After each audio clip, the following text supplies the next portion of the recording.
भोजन मसालों से शुद्ध नहीं बनता, अच्छा नहीं बनता। मसालों से अच्छा बनाने वाला भोजन वो भोजन नहीं है। बनाने वाले के भाव, स्वभाव और उसके भीतर की जो स्थिति है, कई बार भोजन में उसका रस आता है। और दूसरी बात, भोजन किसके लिए बनाया जा रहा है उससे भी भोजन में रस आता है। मां पुत्र के लिए जब भोजन बनाती है तो अपने आप ही स्वादिष्ट बन जाता है। क्यों? वात्सल्य होता है उस भोजन में। भले ही वो केवल हल्दी नमक वाली सब्जी हो, लेकिन उसमें अपने आप स्वाद आ जाता है। आप मां के हाथ की रोटी और सब्जी साल भर खाएंगे, कोई आपको रोग नहीं होगा।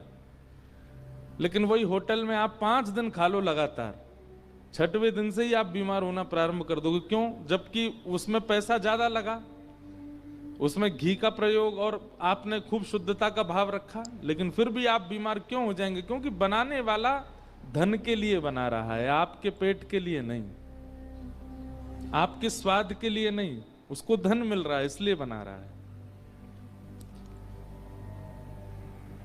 आप किसी भी मंदिर का प्रसाद पाते हैं, उसमें स्वाद क्यों आ जाता है? क्योंकि वो ठाकुर जी के लिए बनाया गया है, आपके लिए नहीं।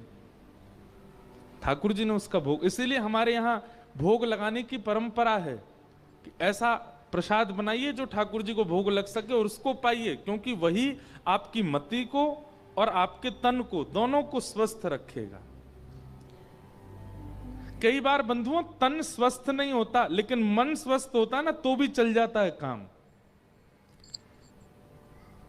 लेकिन तन स्वस्थ हो, मन स्वस्थ नहीं है तो काम नहीं चलेगा। आजकल क्या है, आजकल खान पान ऐसा हो गया है कि मन स्वस्थ नहीं है। कैसा खान पान करते हैं आजकल के लोग? वो मन को सुन्न कर देते हैं, अनकॉन्शियस कर देते हैं, नशे में डाल देते हैं मन को। उसको स्वस्थ नहीं करते, उसको और ज्यादा पीड़ित कर देते हैं। कुछ देर के लिए वो सुन्न हो जाता है, अब फिर मजे आते हैं इनको, इधर उधर गिरते रहते हैं। थोड़ी देर बाद जब वो उतर जाती है तो फिर दोबारा वो पहले से ज्यादा स्वस्थ हो जाता है मन। इसलिए खान पान की शुद्धि बहुत आवश्यक है।